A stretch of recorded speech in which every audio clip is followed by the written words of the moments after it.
Մարդկային եղբայրության ու համերաշխության մրցանակները ձեռքներին, լայն ժպիտը երեսներին, Ադրբեջանի ու Հայաստանի ղեկավարները դուրս եկան աշխարհի առաջ, միմյանց ձեռք սեղմեցին, գրկախառնվեցին, այս ամենի տակ թաքցնելով մուրճը, որի զարկով Բաքվում ցմահ ազատազրկեցին Արցախի ռազմաքաղաքական ղեկավարներին, մյուս գերիներին ազատազրկեցին 15-ից 19 տարով։ Ընդ որում, հայկական երկրորդ պետությունը կերտած, դրա հիմքում ամուր կանգնած մեր ղեկավարներն իրենց պատիժը կրելու են Ադրբեջանի ամենախիստ բանտերում։ Հայաստանի Հանրապետությունը այս մերձեցման շրջանում մի քանի տարիների ընթացքում պայմանավորվածություն ձեռք բերեց, որ չի լինելու մեկը մյուսի հանդեպ միջազգային որևէ ատյանում որևէ հարից։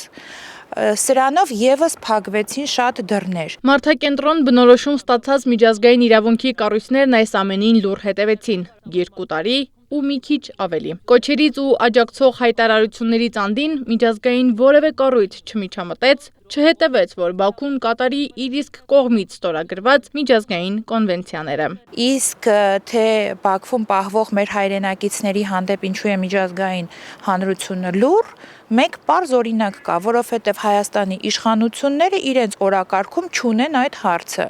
Օգոստոսի 8-ին 2025 թվականի, երբ Տրամպի հետ ստորագրվում էին հայտնի փաստաթղթերը, այնտեղ մի փոքր դրվագ եղավ, երբ Տրամպը հարցրեց գերիների ճակատագրի մասին, եւ այդ հարցը կարծես այսպես փակվեց Նիկոլ Փաշինյանի կողմից։ Բայց ով պիտի դրդեր միջազգային հանրությանը կույր ու խուլ չձևանալ։ Միջազգային իրավունքի մասնագետ Տարոն Սիմոնյանն ասում է, այս համակարգն ինքն իրեն չի աշխատում, այն աշխատեցնել է պետք։ Ղեկը պետության ձեռքին էր, իշխանությունը վարել չգիտեր։ Այն, որ այս դատավարությունը իրավական տեսանկյունից ֆարս է, բեմադրություն է, եւ քիչ թե շատ իրավաբանական գիտելիքներ ունեցող մարդկանց ականջին եւ աչքերին ակնհայտ է դեռ ամենասկզբից։ Այդ թվում նաեւ միջազգային այն կառույցներին աչքերին, ովքեր որ այս կամ այն կերպ զբաղվում են նմանատիպ հարցերով, հա, բայց պետք է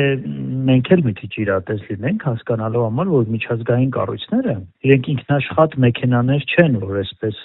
նայեն, տեսնեն աշխարհում ինչ է կատարվում եւ արձագանքեն։ Սիմոնյանը հիշեցնում է, Հայաստան եւ Արցախ պետությունների, այս պետությունների ժողովրդի շահերի պաշտպանությունն իր վրա էր վերցրել Հայաստանի իշխանությունը, ոչ թե միջազգային իրավապաշտպան կառույցները կամ այլ միջազգային կառույցներ։ Ընդ որում, Հայաստանը գերիների վերադարձի մասին հայցեր ունի միջազգային ատյաններում, որոնք հաջողությունների են հասել, սակայն իշխանությունը հետ է կանչում դրանք։ Ադրբեջանի թևերը ավելի են ընդարձակում, որովհետև նույն միջազգային կառույցներում,